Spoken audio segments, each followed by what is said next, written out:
Bonjour à tous mes amis, c'est Tristan de Tools, on se retrouve aujourd'hui pour une nouvelle vidéo. Aujourd'hui nous allons présenter, je vais vous présenter de la colle Loctite, voilà vous allez voir, en plus d'infos sur myloctite.fr, vous allez voir elle est géniale, c'est de la cyano, elle est parfaite. Bien évidemment non, hein, on est d'accord. Aujourd'hui petit unboxing, je viens de faire tomber ma colle très loin, mais bon c'est pas grave. Petit unboxing de la Lotus Europa, tant attendue bien sûr, pas du tout mais c'est pas grave. Lotus Europa, une bagnole que j'adore. Personnellement, c'est une voiture, elle me met sur le cul, tu vois. Alors, on va faire le petit unboxing. Je vais déjà vous montrer la boîte. Donc là, on a Lotus Europa. Là, c'est marqué en Shintok ou je sais pas quoi. Moi, je sais pas lire ces trucs-là. Ici, vous pouvez voir la petite planche de photo découpe. Au 1/24e, vous allez voir, elle est pas très grande et je vous expliquerai après l'histoire. Ensuite, là, on a vue de derrière, vue de devant et vue de côté. Tac. Ici on a encore l'illustration. Là on a une vue du dessus avec une autre couleur, avec le petit motu et le volant, un peu l'intérieur, etc. Encore la petite truc photo découpe. Et là on a la marque avec toujours la petite illustration. Hop là, on ouvre la boîte, tac. Et regardez, moi ça m'a fait rire hein, parce qu'en fait elle est toute petite. Et en fait je la voyais plus grande que ça. Et j'ai comparé avec les autres. En fait oui elle est effectivement toute petite. Mais je vais vous expliquer pourquoi. Donc là, il va falloir que je vienne poncer les lignes de moulage. Hein. Mais je vais vous dire pourquoi elle est toute petite. Parce qu'en fait, je suis allé voir la vraie. Parce qu'elle est vraiment à l'échelle en fait. Et je suis allé voir la vraie. La vraie, elle fait 3,99 m. Regardez. C'est que dalle en fait. Ça fait moins qu'une Seat Arona là. Les petites parties transparentes, bon, je vais pas les sortir du paquet parce que j'ai pas envie de les abîmer. Bon, chez Tamiya, on est habitué. Hein, donc c'est une maquette Tamiya. Il n'y a pas trop de soucis. Elles sont toujours très claires.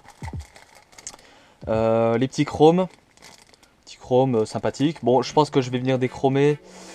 Ah oui, tiens, d'ailleurs, il va falloir que je vienne les déchromer, ouais, vous avez raison. Ici, voilà, on a le choix entre deux paires de jantes. Donc, je sais pas ce que je vais prendre, je verrai. Soit des jantes comme ça, soit des jantes chrome un peu stylées comme ça. Et c'est tout. Voilà. Ensuite, les petits pneus.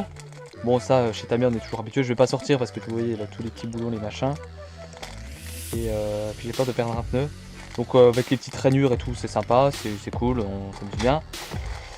Ensuite, une autre grappe, il n'y a pas beaucoup de grappes, hein. C'est un kit qui est pas énorme, mais je pense qu'il y a de quoi s'amuser. Donc là, les deux parties du moteur, le petit capot, tac. Là, on commence l'intérieur, etc.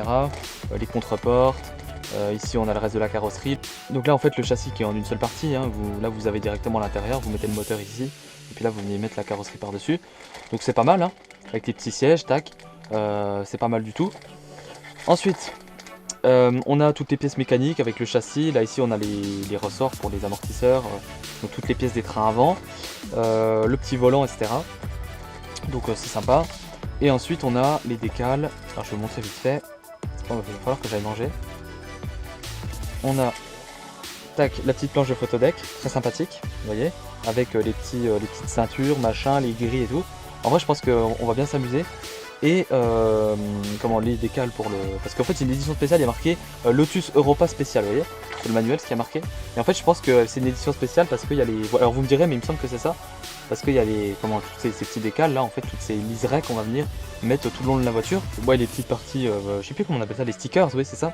Stickers pour mettre les rétroviseurs, etc. Les petites gouttes là, ça doit aller derrière ça je crois. Et le logo Lotus qui va venir sur le petit capot. Ensuite, on a tout ce qu'il faut pour mettre les ceintures dans les sièges, donc avec les différentes couleurs, etc. Et c'est tout, c'est déjà mal. Donc vous voyez, la maquette n'est pas très grande en fait. Je pense que le plus grand travail va être sur la carrosserie. Mais sinon, la maquette, je pense, va se monter assez rapidement. Du coup, j'ai commandé aussi des petits pinceaux, regardez. Je vais vous montrer. Tac, petits pinceaux comme ça, parce qu'en fait, j'en avais pas. Avec vraiment des pointes toutes fines. Alors, je les ai pas essayées encore. Vous voyez, tac, vraiment pointe toute fine et je pense qu'on va pouvoir venir faire du beau travail notamment sur les intérieurs pour venir détailler les intérieurs, vous voyez, c'est tout fin, c'est beau hein, moi j'adore. Alors c'est des pinceaux, je les ai achetés sur Amazon, 10 balles, bon on verra bien ce que ça donne. Et bah écoutez, je vous souhaite une bonne continuation et puis on se retrouve dans la prochaine vidéo. Allez salut tout le monde.